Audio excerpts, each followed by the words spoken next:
जैसा कि हम सब जानते हैं कि सेपे यानी इनम जहाँ पे पारो अजूदा वगैरह अप्लाई की जाती है, उसका सिस्टम वैसे ही सुस्त रवि का शिकार है। 9 मार्च को सेपे इनम की वेबसाइट पर साइबर क्राइम में पेश आने वाला वाक़या, जिसमें सेपे इनम की वेबसाइट को हैक किया गया था, जो कि आज 11 मार्च तक बहाल नहीं हुआ।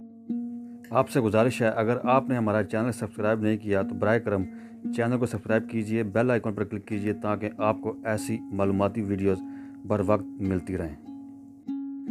अभी अगर आप सेपे की वेबसाइट ओपन करते हैं तो उस पर एक नोट लिखा आता है, जो कि आप अपनी स्क्रीन पर देख सकते हैं, जिसमें बताया गया है कि वेबसाइट में एक इंसिडेंट की वजह से फ़िलहाल वेबसाइट फ़ाल नहीं है।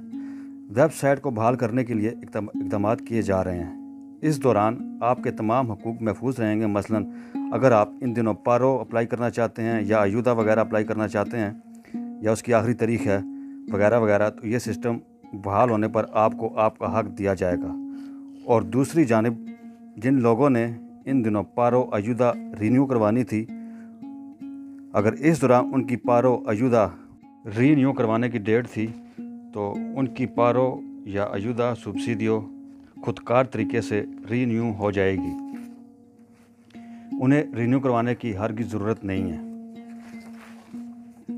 जैसा कि इनम सेपे पहले से ही सुस्त रवि का शिकार है, इस मामले के बाद मज़ीद बोझ पड़ने से मसाइल में मज़ीद इजाफ़ा होने का खतरा है।